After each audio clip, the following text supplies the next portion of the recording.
குள்ளநரித்தனமாக மோடியினுடைய அரசால் கொண்டு வரப்பட்ட தொகுதி வரையறை மசோதாவை முறியடித்து காட்டி நேற்றைய தினம் இந்த மசோதா தாக்கல் செய்யப்படுகிற நேரத்தில் இது தமிழ்நாட்டுக்கும் தென்னக மக்களுக்கும் செய்யப்படுகிற துரோகம். எனவே எங்களுடைய கண்டனத்தை தெரிவிக்கிற வகையில் அனைவரும் தன்னுடைய இல்லங்களிலே கருப்பு கொடி ஏற்றி கருப்பு சட்டை அணிய வேண்டும் என்று தலைவர் தளபதி அவர்கள் கேட்டுக்கொண்டதற்கு இணங்க தமிழ்நாட்டு மக்கள் ஓரணியில் திரண்டு நேற்று தமிழ்நாடு முழுவதும் எங்கும் கருப்பு கொடியும் கருப்பு சட்டியும் காணப்பட்டன. இன்றைக்கு வாக்கெடுப்பு நடைபெற்று திராவிட முன்னேற்ற கழக தலைவர் எடுத்த முடிவுக்கு மகத்தான வெற்றி கிடைத்திருக்கிறது.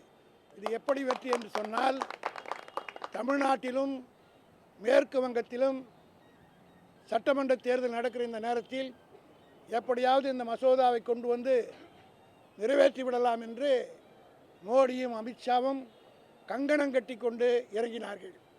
காரணம், 2 மாநிலங்களும் தேர்தல் நடைபெறுகிற காரணத்தினால் அந்தந்த கட்சியினுடைய நாடாளுமன்ற உறுப்பினர்கள் தேர்தல் பிரச்சாரத்தில் ஈடுபடுவார்கள். நாடாளுமன்றத்திற்கு வர இயலாது. எனவே இதை எளிதிலே நிறைவேற்றிவிடலாம் என்று நினைத்தார்கள்.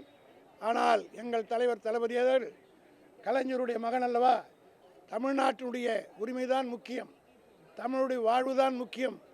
ஆகவே அதனை பிரதானமாக எடுத்துக்கொண்டு திமுகவும் இதனுடைய கூட்டணி உறுப்பினர் கொண்ட 40 பேரும் இன்றைக்கு நாடாளுமன்றத்தில் வருகை தந்திருக்கிறார்கள். அதே போல மேற்கு வங்கத்திலே 43 இடங்கள் பாராளுமன்றத்தில் இருக்கிறது. அதில் 29 பேர் திரிணாமுல் காங்கிரஸை சார்ந்தவர்கள்.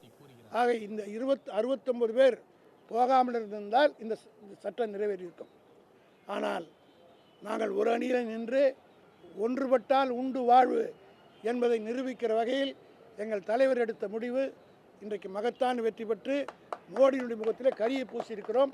இனிமேலாவது பிஜேபி திருந்தி இது போன்ற குள்ளநெறித்தனத்தான திட்டங்களை செய்வதை கைவிட வேண்டும். நாளைய தினம் திராவிட முன்னேற்ற கழக தோழர்கள் இதனை வெற்றி விழாவாகவே கொண்டாடுவார்கள். தேர்தல் பணி நடைபெறுகிற அதே நேரத்தில் ஆங்காங்கே பட்டாசுகள் வெடித்து இனிப்புகள் வழங்கி இந்த மகத்தான வெற்றியை தேடித்தந்த தளபதிக்கு நன்றி செலுத்துகிற வகையில் தமிழ்நாடு பூராவிலும் திராவிட முன்னேற்ற கழகமும் எங்களுடைய கூட்டணியில் இருக்கிற தோழர்களும் இதை ஒரு மகிழ்ச்சிகரமான நிகழ்ச்சியாக கொண்டாடி இருக்கிறார்கள்.